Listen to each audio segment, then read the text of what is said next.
This is Coffee, Country, and Cody. Welcome. Here we are. The Assembly Food Hall stage is going to fill up here in a little bit with Charles Esten, and then a little later on we've got Carter Faith, and they're both going to the Opry tonight with you, Charlie Mattos. Why don't you, right out of the box, go ahead and share your full lineup tonight at 7 o'clock when the big red curtain goes up, right across the way from where we sit in the A-Cuff House, Simply Superior Studio. That's the entrance to the Grand Ole Opry House. Well, one of our 4 new members in 2024, T. Graham Brown, will be there tonight. Willie Jones, he joined us a couple years ago after making his Opry debut. He'll be there tonight along with Opry star Mandy Barnett, Hall of Famer and Opry star Don Schlitz. Charles Esten is going to come see us in just a few minutes. Bronwyn Keith Hines, I don't know how many times she has played the Opry, but she's going to play it as herself for the first time, her solo Opry debut. Carter Faith will be there as well. She's coming to see us. And Riders in the Sky, 40-plus years doing it the cowboy way. Opry 100, get your tickets to an upcoming show at Opry100.com, WSMRadio.com. Rascal Flatts, Thomas Rhett, and an extended residency from Vince Gill, all making news this morning. That Ryman Auditorium residency from Vince. It gets even better for you Vince Gill fans. And it is National Insert Food Here Day. It is as popular, maybe the most popular thing on the American diet. Pizza. No. Okay. Am I close? No. Okay. It's actually 2 things, I'll tell you, in one. Whoa. 2 things in one. Pepperoni pizza. Hold the anchovies. Hold the anchovies. Coffee, Country, and Cody is on WSM. And from the Assembly Food Hall stage, we told you he was coming. He's playing the Opry in a few hours. Charlie Mattos is going to host, and Charles Esten just sat down. Do you feel kind of out of place without your guitar in your lap? A little bit. I know you brought it. A little bit. Later, I mean, I do it. I have it with me, but not right now. There's a little freedom, though, I will say. How about you guys? You feel pretty good? Most artists find that they talk better when they hold their guitar. We've learned that through the years. Funny. That's very funny. There's a whole lot of us that when you take it out of our hands, we don't know what to do with our hands on the stage. There was an episode where Deacon was singing without his guitar, and Avery, played by Jonathan Jackson, showed him how, and it was a lot of fun to do. I didn't know. Deacon had no idea what to do with his hands. Do I put them here? How do they go? Well, you're playing the Opry tonight. Love Ain't Pretty Deluxe Edition out right now. So give us more details on that. Well, Love Ain't Pretty was the album I put out a little over a year ago. And just recently, I put out the vinyl. And that we figure if you're going to give the vinyl, add a few extras and some things that the folks don't have when they normally were streaming it a year ago. And that's been real special. Had a couple folks jump on, including the great Keb Mo jumps on a song with me called Maybe I'm All Right. My friends from Nashville, Claire Bowen, Jonathan Jackson, Sam Palladio jumped on one of the last ones called Down the Road. When we did that Nashville reunion tour, we came here to talk to you guys before we were on that Ryman stage. But that we have a live version of Down the Road, and just it always just lifted me up that we put that in the show and that these guys sang on it.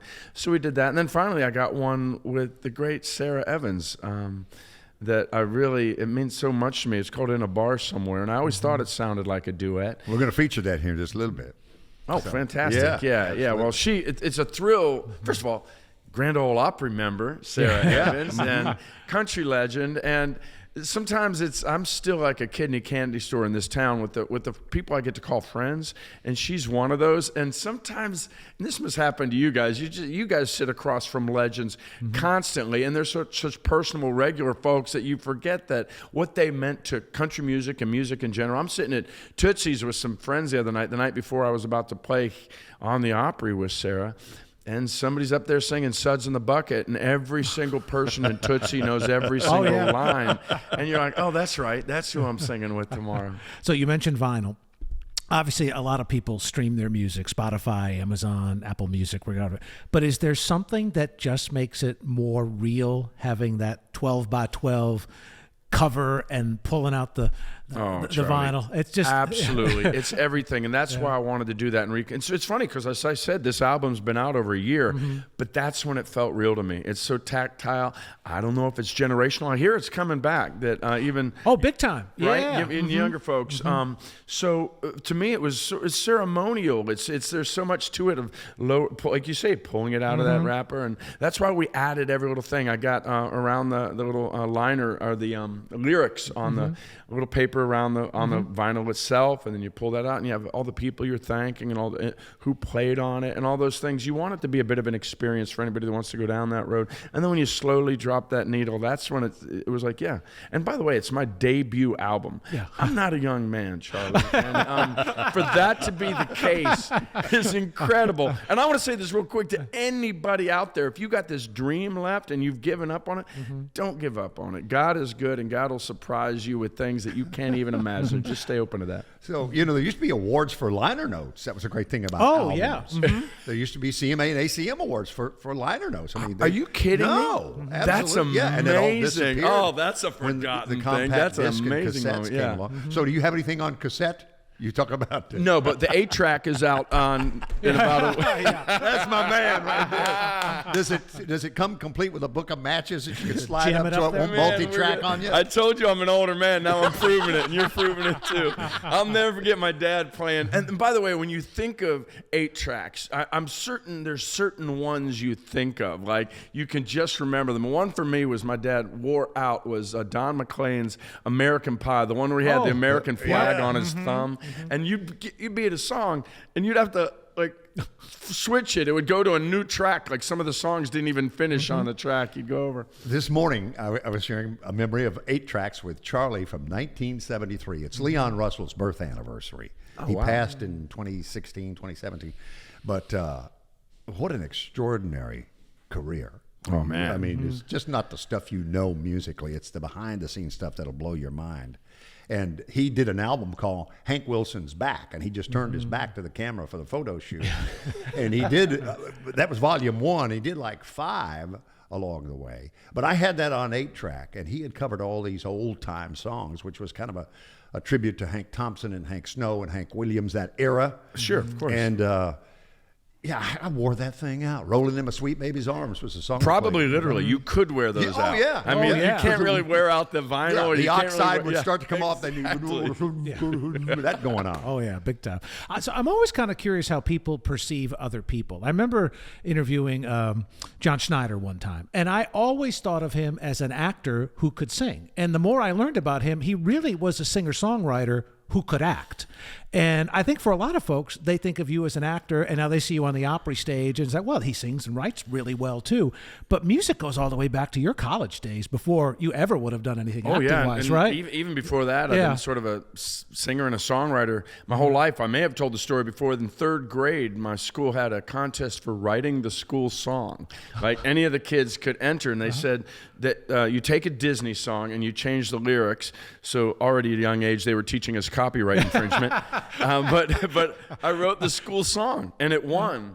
And I remember going back like more than 10 years, 15 years later for a school assembly, just because I was an actor by then.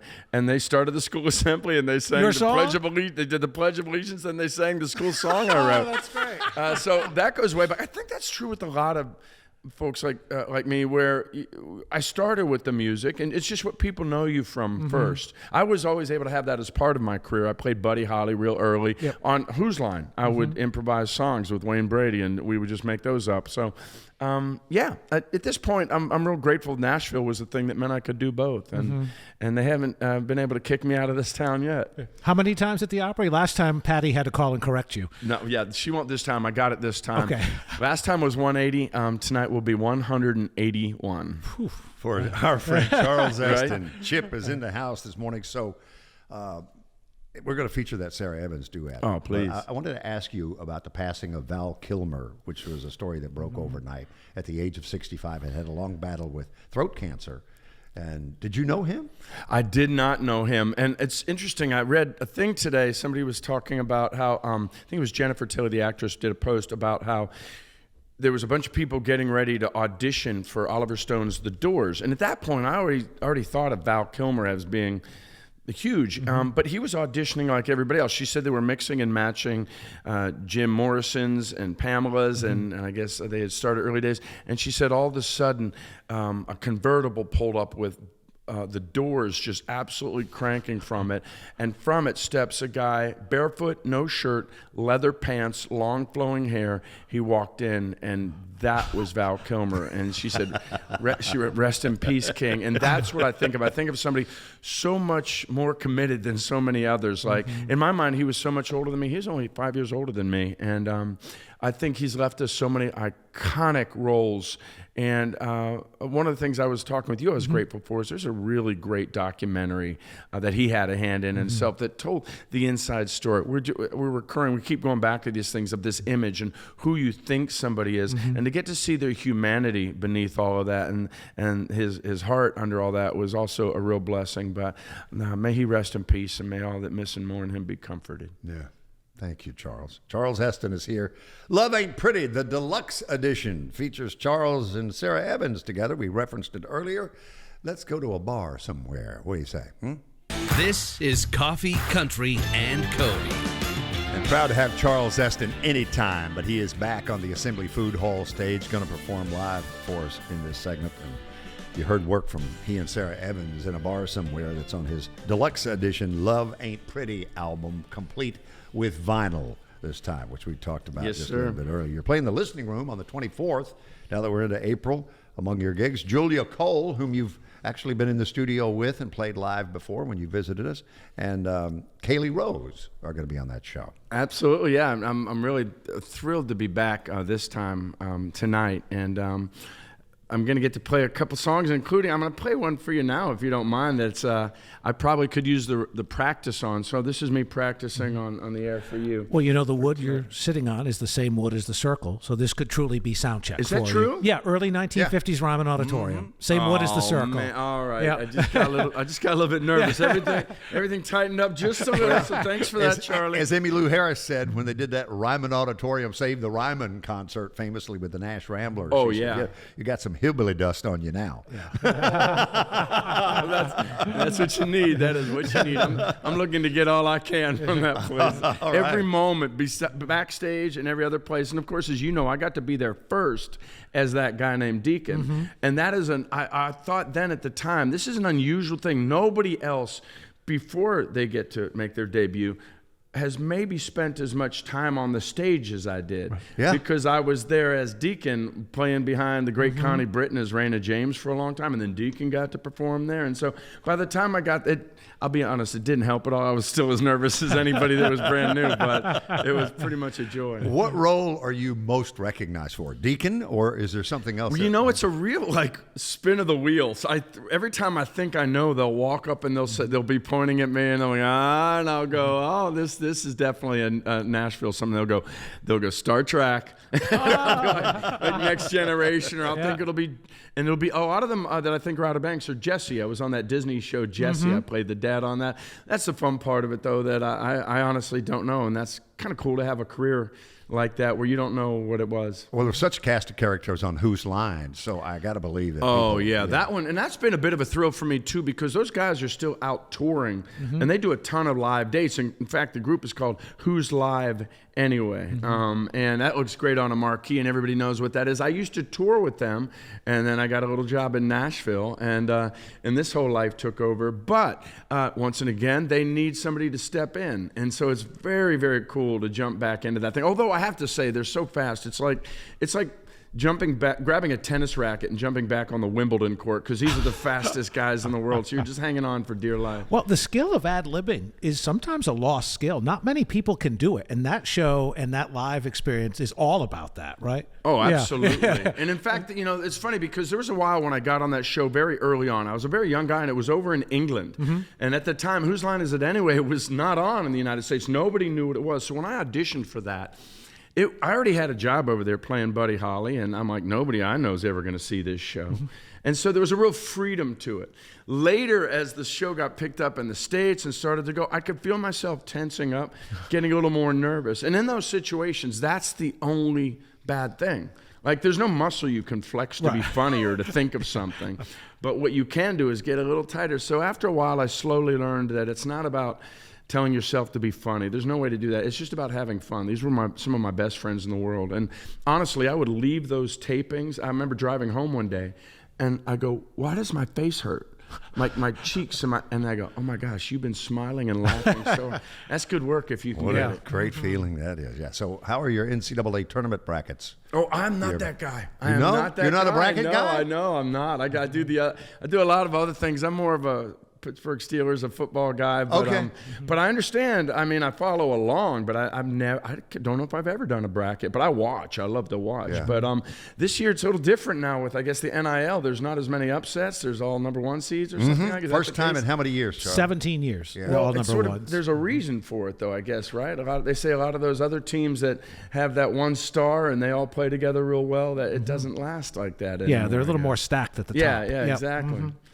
Well, why don't you go ahead and do your Opry rehearsal for the audience all over the world who's watching us on Circle Country Television and listening on WSM Radio. Well, you're supposed to play one off the album, and you guys already did that for me. This one's available in record stores nowhere, but this is a little bit of a love letter to that old 90s country. There's a phrase in here that literally I don't think I can say it to you right now because it's such a tongue twister. I can only sing it. We'll see how it goes. Charles Esten is on Coffee Country and Cody. Don't make him want to dance. Man, how many songs have you written now? I mean, you went through that whole thing where you wrote a song a week for a year? I did, yeah. I put one out. Yeah. So I wrote more than that, but we put out one song a week for, how many? Did you get like 20 weeks in and go, what in the world have I done? Oh, absolutely. But honestly, the other thing that happened is what I did was I created a deadline machine. That's another bit of advice I give anybody that's sort of, whether it's, what do you call it, writer's block or anything creatively that's stopping you. That's just because you don't have a deadline, my friend. You give yourself an artificial deadline. You tell the world I'm releasing a song this Friday and they're waiting for it. You'd be surprised at the things you can accomplish. Have you had like an extraordinary writing experience with someone who comes to mind? Maybe a Hall of Fame songwriter? Well, I had a very, very special one with the great Dina Carter, Miss Strawberry Wine herself. We got to know each other very early on in the Nashville experience. And in this town, what you do is you threaten to write with each other for a long, long time till finally you find yourself in a room doing it. And I was such a fan, and I knew what a performer she was, what an artist she was. And then you find out what a songwriter she is. I remember I had in my phone, you keep all your titles, all your good lines in your phone, all your little musical bits on your memos. And I had this line called So Many Sorries Ago, a title. And we were starting to write a song that was really coming from a lot of what she was putting out there about what if a guy finally got it? He finally understood what was going on. And I said, well, I got a title that might be that. And I said, it's So Many Sorries Ago. And she said, ooh, that's great. She goes, let's beat that. And we did. We kept talking. I finally said, what are we trying to say? The guy said, I'm sorry. I said, I know how to love you now. And she goes, that's the title. Oh, wow. So I wrote this song, I Know How to Love You Now. And one of the lines in it is So Many Sorries Ago. And then I'll be daggone that not long after that, Callie Curry from Nashville called and said, hey, Deacon is going to ask Raina to marry him. Is there anything you think he'd like to say? And I said, well, I just wrote a song with Dina Carter, and it's called I Know How to Love You Now. She goes, ooh, that's good. She said, can we use that? And I said, the song? She said, no, the line. And I was like, oh, that's hard to give up your title. But in the end, she's given me everything. This whole world opened up for me. So I said, absolutely. So when Deacon asked Raina to marry him in season 2, he says, Raina, I've done it wrong so many times, but I know how to love you now. And then when season 3 started, I got a call from Callie Curry. She said, now will you sing that song? And so that was just really special to me, along with Dina Carter. She was what made that song so great. And to get to sing that on that show, Nashville, that was special. Well, in case your wife Patty is watching and listening this morning, and I hope she is, tonight marks 181 appearances on the Grand Ole Opry. She's the keeper of the numbers. From our friend Charles Esten. Charlie, you host. Run your full lineup, bud. T. Graham Brown will be there. Willie Jones, Mandy Barnett, Don Schlitz, Charles, of course, along with Bronwyn Keith Hines, Carter Faith, and Riders in the Sky, 40-plus years the Cowboy Way. And in addition to the Opry, a couple of weeks away, toward the end of the month, the 24th, he's going to be at the Listening Room with Julia Cole and Kaylee Rose. And then wraps up at Rosa Beach, California, at the Old Florida Fish House toward the end of the month. Charles Esten. So where are we headed from here? Entertainment. We woke up to some sad news. We were talking with Charles Esten about the passing of the great actor Val Kilmer. Yeah, and 65, had like a decade-long battle, maybe a little longer than that, with throat cancer. I didn't realize 2 tracheotomies along the way is a part of trying to, continuing to live for Val Kilmer. He passed at 65. And that story broke late night, early morning. It's funny because you've had a good career. Kind of like when you asked Chip what he's most recognized for, and it just depends. It can vary among 6 or 7 different things. Same thing with Val Kilmer. The Doors instantly popped to mind for me, but then for both you and Charles Esten, it was Tombstone. That was the one. And for a generation, it was probably Top Gun. And I loved him in as he played The Saint, which was a series that Roger Moore did, who was formerly a James Bond. That he did for a time, kind of almost a James Bond-like character, but they did a movie version of that series, and Val played that role. So Emmylou Harris is 78 years old today, Opry star and Country Music Hall of Famer. Buddy Jewell is 64. Billy Dean, look out, little Billy Deansky is 63 years old today. He has become a Floridian, has he not? Full time? Well, he was born in Quincy. Right. He was a Panhandle kid. And they have moved back there. And Annie Nye, who is producing this morning, one of your all-time in-studio favorites, Lee DeWise from American Idol fame. He is one of my favorites. Yep. He's got a 39th birthday today, and he shares that. 39 for Chris Jansen of the Grand Ole Opry. Happy birthday, Lee. Was it Lee who holed up in Bristol for like 3 months and recorded his whole album there, kind of soaking in all that history? Getting the hillbilly dust. Oh, that's what it's called? Emmylou on her birthday. Okay. Zach Bryan was born in Will Rogers' hometown of Oologah, Oklahoma, 29 years ago today. Spell it, Oologah. Buddy Ebsen, 1908. Marvin Gaye, 1939. Leon Russell, 1942. All with birthdays today. OU? Is that Oologah? Am I close? No. Okay. All right. Not even going to start. Okay.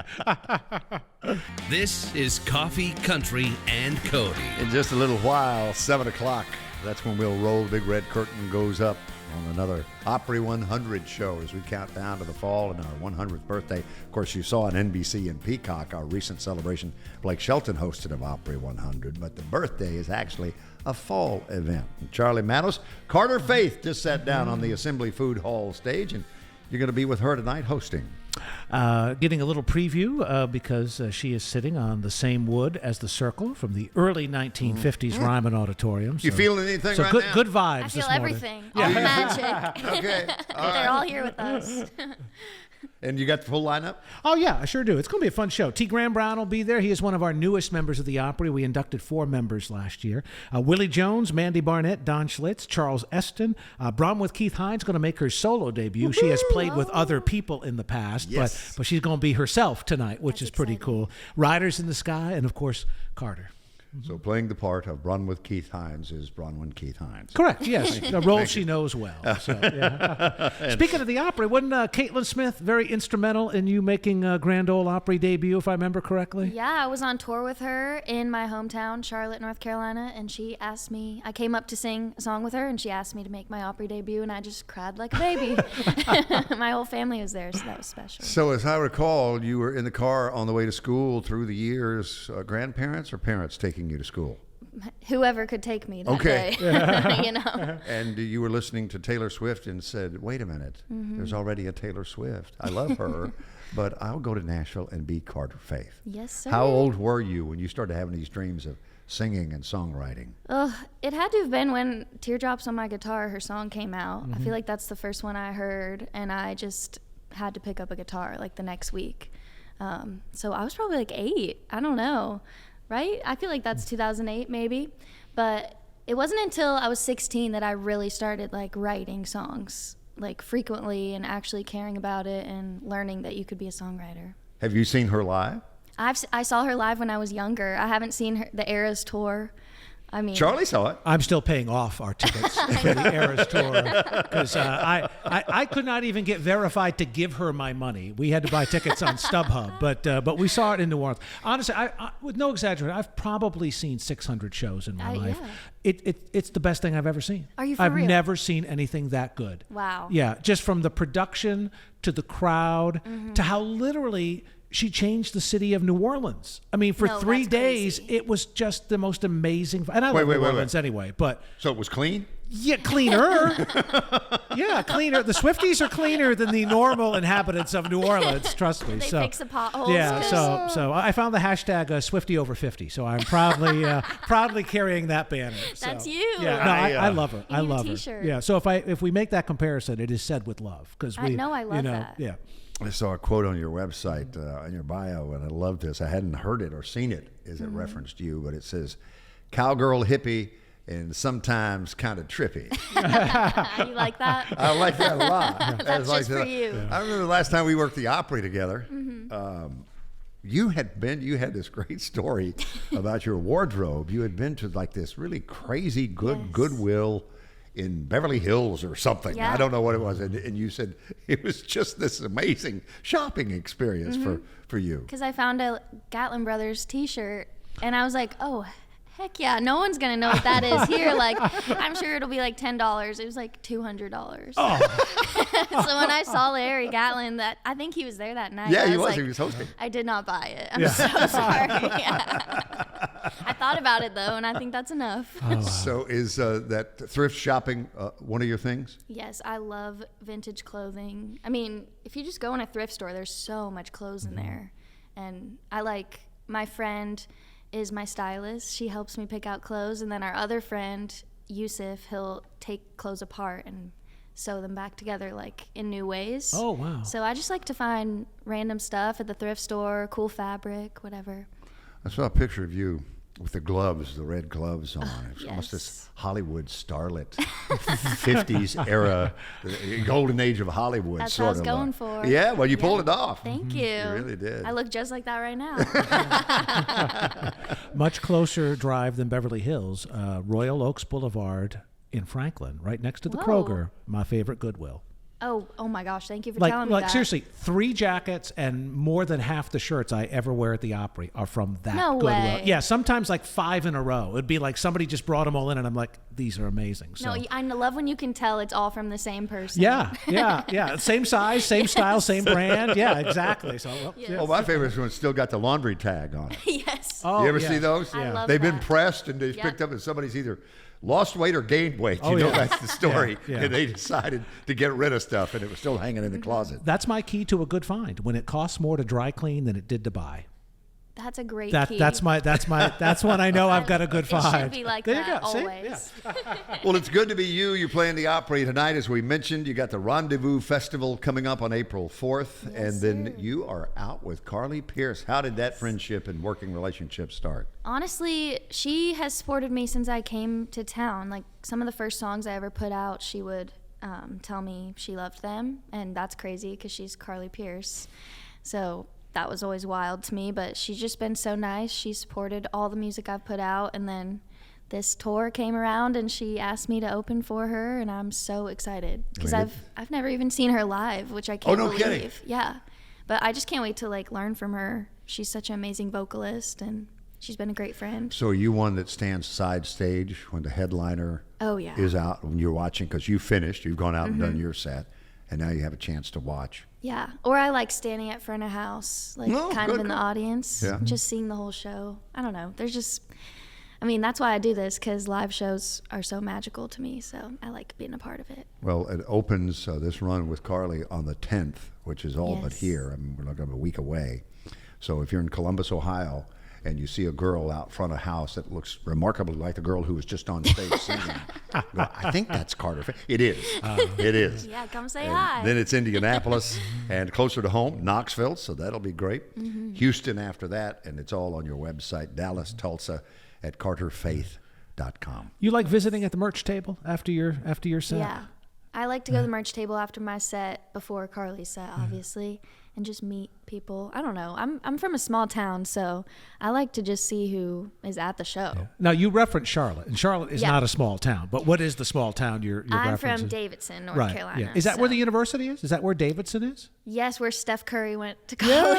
Yeah. He's done okay. He's yeah. done fine, I guess. He put them on the map in Yeah. the NCAA tournament Yep. that year. Yep. I Sure remember did. that vividly. And 'cause then went to the NBA and Yes. conquered the doggone thing. crazy. Yeah, we all were allowed to not go to school the day that the news came, and they did a whole story on Steph Curry and Davidson, and we all were it's so silly. We're famous. We're so famous. Fine. We're like Hollywood. Yeah.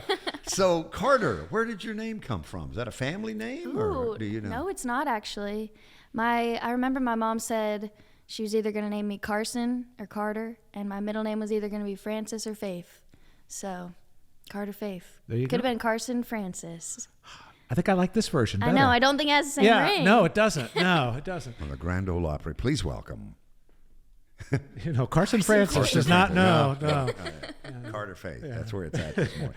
She's going to play live for us in just a little bit, but when people go to your website or any publicity on you, socials, that sort of thing, there's a new single called If I Had Never Lost My Mind. Yes, sir. Original song? Yeah. Co-write or? I wrote it with Jen Stegall, Lauren Hungate, and Topher Brown. How long did it take you to write it? Honestly, it took us like an hour to write it. Which Stop it. I don't know what that says about my mental state, but Well, there are songwriters now banging their heads against the dashboard of their cars and trucks this morning going, it never happens to me like that.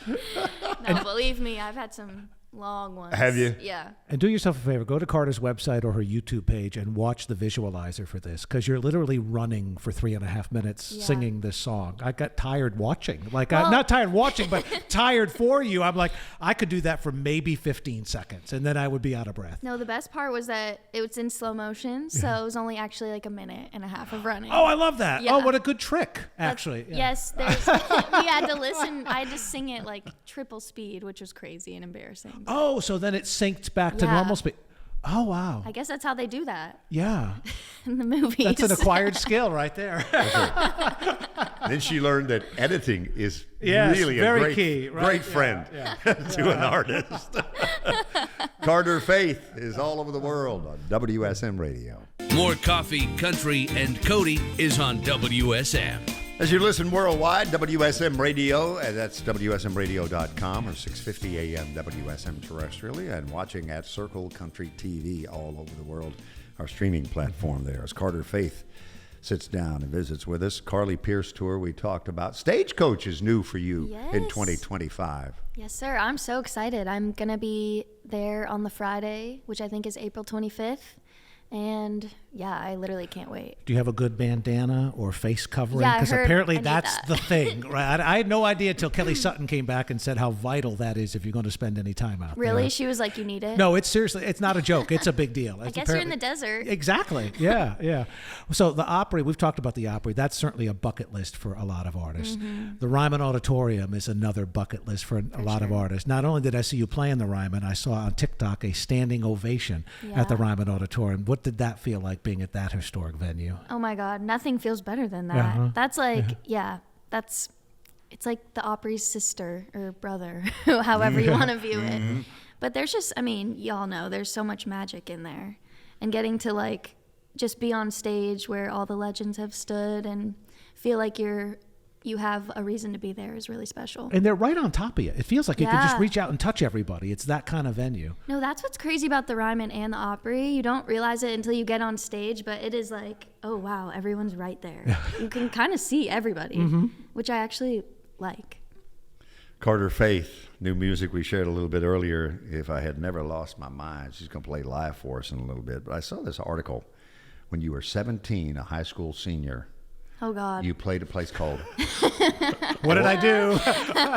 It's like, Oriole Park. Was Yeah. like one of your first ever outings as a solo singer. yeah, I don't know who let me do that. And where was Oriole Park? Is this the Baltimore Orioles? Baltimore. That's Camden Yards. Wow. Yeah, that's Yeah. Camden Yards. Yeah. I mean, all I had played at was like piano recitals and this bar in my hometown that no one came to besides like 3 people. What was the name of the bar? It was called Old Town Public House. Okay. Yep. Sounds like You ever think a about place. going back? I need Doing to a go reunion back. show? Huh? Oh my God, that would be amazing. I need to do that. Well, they would love for you to do that, I'm sure. yeah. You said you played Charlotte, though, with Yeah. 49 Winchester? We played a place called the Neighborhood Theater, which is like just a perfect little venue. It kind of reminds me of the Basement East. And my whole family got to come, and I don't know, just getting to play in your hometown is special. Well, so you're a senior in high school. You say, oh, I won't be in Monday because I've got this long weekend. I'm going to Camden Yards to play for the Orioles. No. How did that come about, and what did you do? The anthem or something else? I did the anthem, yeah. I met this woman who had a Orioles connection, and she wrote with me for the first time I ever did a co-write. She was like, she loved to write in the 90s, and she still loves to write. Her name's Margaret Valentine. She wrote like some of my first songs. But she was like, do you want to do the anthem? And I was like, I guess, where? And she was like, Oriole Park. Crazy. And my mom is from Bowie, Maryland. Oh, okay. So she was very excited about that. Anyway, that was crazy. I would love to not do that again. It was so scary. On your Facebook page, there is the greatest picture of you. You've hopped off stage. You've gone down to the retaining wall, and you're holding the microphone over for a sing-along with this young fella, kid in a baseball cap, who, if you follow the comments below, is named Toby. Toby, yes. And you were in Queensland, Australia at their big CMC Rocks Festival when this picture was taken. But the first response says, we cried like a baby for Toby. He is definitely king of the kids at school, surely. This is one of the highlights of CMC for me also. It was a beautiful moment. He absolutely nailed the song. Susie wrote, Toby, is now the coolest kid in school because you made him famous. What do you remember about that moment? Well, okay, so at those festivals, which it was crazy to even be in Australia at all, but you do a meet and greet before. So Toby came to my meet and greet and told me his favorite song of mine was Strong Stuff, which I was like, that's so silly because it says the F word in that song. And his mom was with him and was like, he loves that song. So I was like, guys, and we almost didn't play that song in the set because our set was a little bit long. And I was like, guys, we have to play the song for this little boy, which is so funny to me. And so I started singing it on stage and I saw him in the crowd and I was like, will you guys play for a second? Because I have to go. I hopped down there and I had to go sing it with him. And he knew every word except the cuss words. Somebody had the presence of mind to capture it. And it's just a beautiful thing if you follow Carter was so sweet. on socials. Carter Faith. What are you going to play live for us this morning? I'm going to play a song called Grudge. All right. Am I good to go? You are good to go. It's kind of just about basically what happened. What had happened was there was a mean girl in little small town talking junk about me, and I found out about it because you always do, you know? So you still hold a grudge? about Are you a good grudge holder as that sort of thing goes? Yeah, I'm a better grudge holder than I should be, but I've moved on. You go for it. I hope that worked its way into the lyric of the song somewhere. Here we go. All right. So the moral of the story for this new single that comes out on April 11th is find you a grudge and take it to the grave, okay? No, don't forgive. Why would you do that? And thank you for editing what Jesus thinks she's full of. This is going to be a fun song to do live, by the way. Yeah. I don't know if you've already done it, but just the reaction from us, I can see thousands of people reacting. No, people think it's just a silly little Oh, song, yeah? you know? Yeah. You need to play it for Carly Pierce. She would She'll love dig it. that song. She's gonna love it. Yeah, she's got a mean streak. Oh, yeah. Yeah, I'm not trying to cross her. Yeah. No. Well, again, the Carly Pierce Tour, Stagecoach, all ahead in the life and career of Carter Faith, our friend. But the next stop is the Grand Ole Opry. And you didn't realize when you walked into the Acuff House studio this morning on the Assembly Food Hall stage, as you were looking out the windows, like, I know. there's the entrance to the Opry House. I know. That's where the people go in, and you go in the back way through the artist entrance. Yes. No, it's cool to see from the front. It feels very grand back here, as they call it, I guess. Good. We're glad you feel that way. Thank you so much for coming to see us. All the best here. Oh my gosh, I love you I guys. love you too. Carter Faith is on Coffee, Country, and Cody, and she'll be with Charlie Matos tonight. Big Red Curtain, 7 o'clock, Opry 100 show. Coffee, Country, and Cody. More Coffee, Country, and Cody is on WSM. You say it, we'll do it. We'll rejoin, doggone it. Wrap this thing up. We call Coffee, Country, and Cody with Charlie Matos and Annie Nye, Hank Elliott, and Jeff Robertson, Master Control this morning. And I teased this earlier.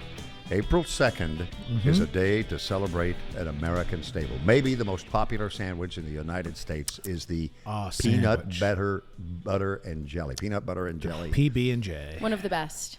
When I was hospitalized recently and had to fast, I had not eaten in weeks, it seemed like. How long had it been? It had been many hours because of surgical procedures and things, and you had to fast, and you couldn't have anything. But they wouldn't even give me water. I could have some ice chips, but that was it. And the first thing they brought me, when I said, just bring me something, I do not care, they brought me a peanut butter and jelly grape Uncrustable. Oh, yeah. And it went down so good that while I was recovering at home, I had PB&J and grape jelly just about every day at some point. You started to crave it. The Crustable, that's a Smucker's product, Smucker's isn't it? Uncrustables. Yeah. Yep. And it's just like they took the crust off. It's a little round disc. They basically ravioli it out of in like a Yes, exactly. Yes, it's like a ravioli. Yes. Yeah, I could always tell when this year Jackson they've given them lunch for free at school, which is great. We don't have to worry about lunch or breakfast. Crazy. But I could always remember if I asked him what mommy make you for lunch, and if it was PB&J, that meant she was running really behind, and it was like this is the default food that I have to feed my child. No. So PB&J. If you're an Uncrustables fan specifically, rather than make your own, it's peanut butter and jelly, grape, raspberry, chocolate hazelnut is available now. That's like Nutella. Strawberry and honey is available now. That sounds Whoa. good. I'm a strawberry default. I like strawberry jelly a lot. Yeah. So April 2nd, PB&J Day today. I may go have one just to say I had one. April, as we are to the second day of the month, your April birthstone is the diamond. Oh. How lucky are they? Kelly Sutton's favorite color, you remember she said, is diamond. She says that often. Yeah. And I had an article pulled up here earlier because I wasn't aware there is also a birth flower. Right. And the sweet pea is one of the April Wow. birth flowers, which is a nickname for Vince Gill given him by George Jones. Okay. It's a vegetable too, I think, right? And the night of the Sweet pea? George sweet Jones? pea, That's pretty cool. And the night of the what do we call the farewell? The no-show, the final no-show? Oh, at the Bridgestone. Yeah. Yes. Mm-hmm. And Vince came out and did his segment, and he wore his black with white letters Sweet Pea T-shirt. Oh, that's great. In honor of George Jones. And we're going to wrap it up this morning by going to Charlie, probably your favorite place away from home, your home away from home in Boston, Fenway Park as a kid, dreaming of yes. Boston Red Sox. Been too glory. long since I've been there. Need to go back. Thomas Rhett's going in your place. Very excited for one of his upcoming gigs. He and Teddy Swims, Tucker Wetmore, the Castellos are all playing Fenway. And if you want to get tickets, you can. It's July 19th. Here's more from our friend Thomas Rhett.